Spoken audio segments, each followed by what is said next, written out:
Right, how are we doing, muckers? You know, just recently we've been looking a lot at tyre technology, and it's generated a lot of interest and a lot of questions I've been getting, you know. And the thing is, I think, where it used to just be the choices that we had were in which brand you went for and what price, now the choices are you know, what technology do we want, on what application and on what machine, because the right tyre choice can transform a tractor. And you know, the people that know best about that sort of thing are people such as, you know, Steve here from Bridgestone.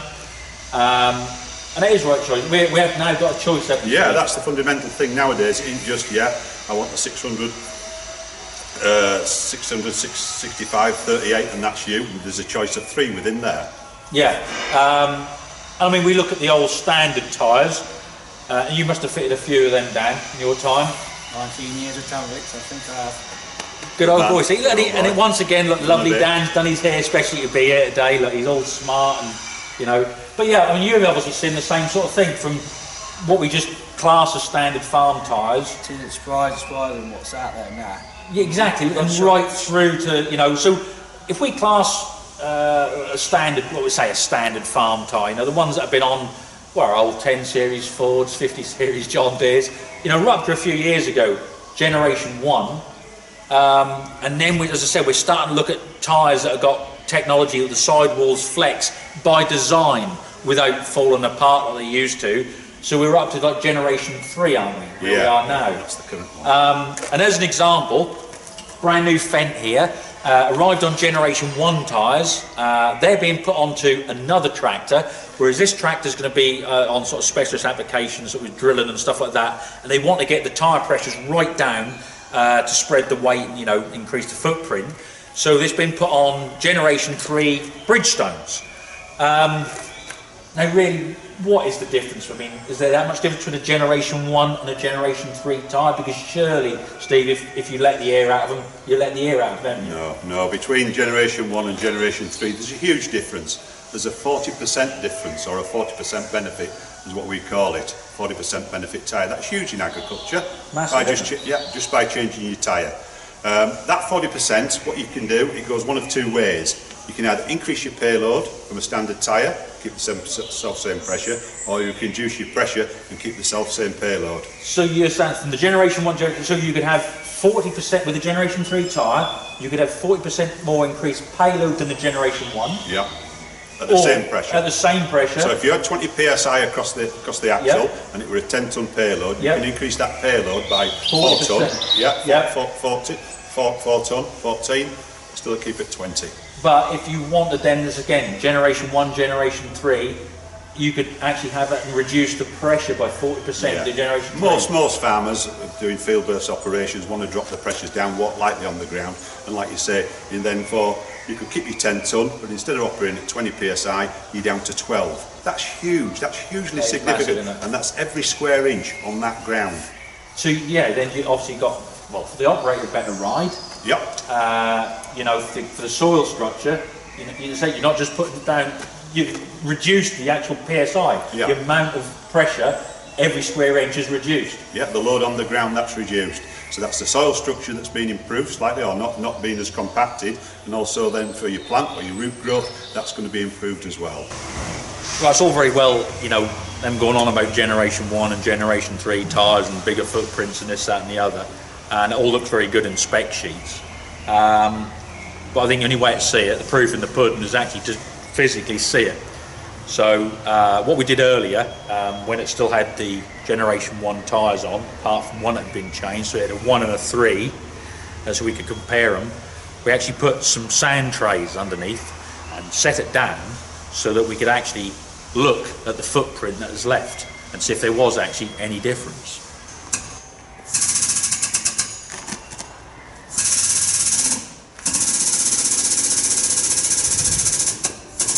Right, so this is the sand tray for the generation 1, and if you can see, there's 1, 2, 3, 4, 5, 6 points of contact in that one. So that's the generation 1, and then the generation 3 we've got 1, 2, 3, 4, 5, 6, 7 points of contact. So this is the same load but spread over a much larger area, you see. And the other thing I've noticed is that where the tread bars are, look, you've got full contact with the ground, so you're going to get maximum traction out of that, whereas the Gen 1, they just start to feather out if you look. So from about there, then you haven't got full sort of traction. But yeah, that is interesting. That is interesting. So we've got a much, as I say, a much larger area of contact all along. So that whole weight is spread over a longer distance.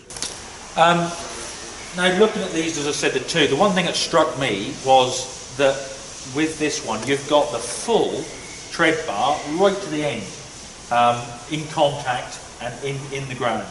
Whereas the Generation 1, it does feather out a bit. Yeah. So that surely must make a big difference in your traction and the actual load, how it's spread. Yeah, isn't it? Your surface area is spread out a lot more, but also it's much shallower, so it's kinder to the soil. The full width's in contact, so you're getting full traction. Yep. You're cutting down on your slip, and by cutting down on the slip, you're saving yourself fuel. And up your productivity. And all productivities go forward because you're walking over the land rather than chiseling through it, so you're going on, getting on quicker. And also ride comfort-wise, because this is 6 psi less. Yeah. You're going to have your ride comfort lots. Even with air suspension, cab suspension, etc. The first port of call is your tyre, and that's going to take the first sting out. So what we got then, transferring that into the amount of pressure that's being applied to the soil. It's got to be a lot, sort of lot kinder to the soil. Yeah, the fact that we can operate at much lower pressures means that we are going to be kinder to the soil for sure. That's because obviously the VF, it's the bigger footprint, like the old analogy of the flip-flop versus the stiletto wheel, carrying the same load. Another one on, Dan? Yeah, it's another one. Start that one. Right, so we've got this one set at what pressure? This is the lowest it'll run, 8 psi. Right. Yeah. I mean, that is low, isn't it? That's the lowest you can operate at, yeah, but that's at 50k. And this tyre at that pressure can carry across the axle 5 tonnes, so that's quite substantial. At 50k? At 50k. Right. But I mean, that is, you can see, but that is some bulge here. Surely over time you're going to knacker the sidewall with that sort of weight and speed and whatever, running at 8 psi. I mean, sidewalls always used to go if you ran them too low. Technology's moved on with materials and design, and the VF, that stands for very high flexation in that particular area we're talking about there. So it's actually designed to look like that and to operate like that. We've been for 4 years now, we've had no problems whatsoever with sidewall bulges or this carcass structure. It's been rock solid. It's designed to operate in that profile. So what is it that you've actually done to design a tyre to be able to withstand that sort of thing? As modelled by a lovely Dan here, what have you actually done then? Where's this technology? Well, like I say, it's in material and design, and the construction of it. What we've got here, much more substantial bead bundle area here, so you've got a really good strong anchor point when we're working at high torques, high horsepower, and when we're working at low pressures. And then also in the shoulder area here, we've got another, as you can see here and here, quite a substantial amount of rubber in design in there, so we've got another strong anchor point. So between the sidewall where the flexing's going on, we've got 2 strong anchor points as it goes along. I see. That's where the design goes in. Rock solid design and a nice flat footprint. Right, that's all very good, Generation 3 and whatever, and as I said, there's technology, but that's all right when you say you've got a brand new tractor or quite a modern tractor, all right? All this wider tyre technology is, more flexation and this, that and the other. But if you've got an older tractor, if you're running an older tractor, trouble is to get these newer tyres on, you've got to buy new rims as well. In the older days that would be the case, yes, but now we've got a thing called NRO, which is narrow rim option, that we can see here. This is a decal that's coming in, and people start to see it now coming out on the tractors, and we've got a narrow rim option. So in the old days, as it says here, on standard tyre, IF or VF, it would be 21 inch or 23 inch, yeah? Yep. But now we've got this ETRTO approval of using NRO, we can actually mount it onto a 20 inch. So all of a sudden, the older tractors, providing the depth conform to that specification, we can now put them up to the very latest technology, generation 3. Keep their old rims, original rims, yeah, and put these new yeah. tyres Just check on. it first and make sure you have, but if it conforms to that, they're there. They're up to the very latest technology in the market. Can't argue with that.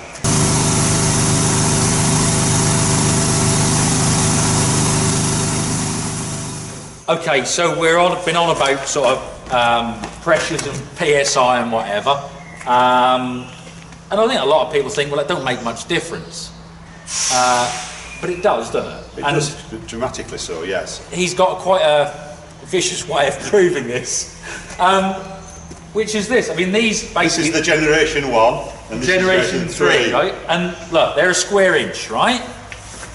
Go on.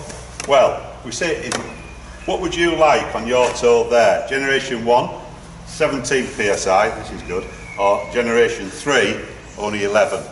You tell me. I'd have the generation 3. Right, and the soil wood and the root ball that's trying to grow within that compaction, they would as well. That's how important it is. Every square inch that you can reduce by 1 PSI means you're going to get a better crop. And that is exactly what we're saying, it's the proof in the pudding. That just shows what this is all about. This whole thing we're looking at, tyre technology, as I said, and I'm glad people are engaged, and I'm glad people are getting interested in it, because, as I said, the days are gone where they were just 4 big black round rubber things filled with air, sometimes water. You know, they are now an integral part of any modern tractor, you know. Well, it has been fascinating because, like I said, it's all right talking about what, you know, tyre technology does and can do and this, that and the other, and look at the pictures, look at the books and all that. Proof is in the pudding. And I think we've done that today with your bloody evil sticks, and we've also done that with the sand trays showing the footprint and whatever. So yeah, as I said, I just hope when people go along, you know, to look at buying a new tractor, So yeah, this is the thing now. Yeah, you're going to spec your front links and PTO, aircon, a better radio and all that, extra slice.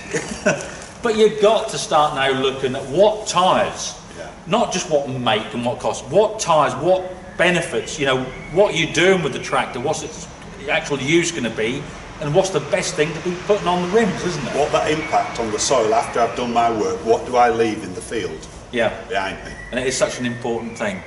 So there we are. Right.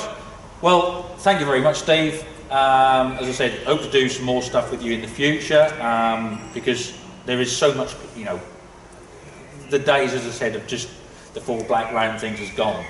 You know, this is things that an owner and an operator have to understand, aren't they? Because you can just transform the performance of a machine with, you know. Exactly. If he wants to get the very, very best out of his high purchase, he's got to look at his tyres.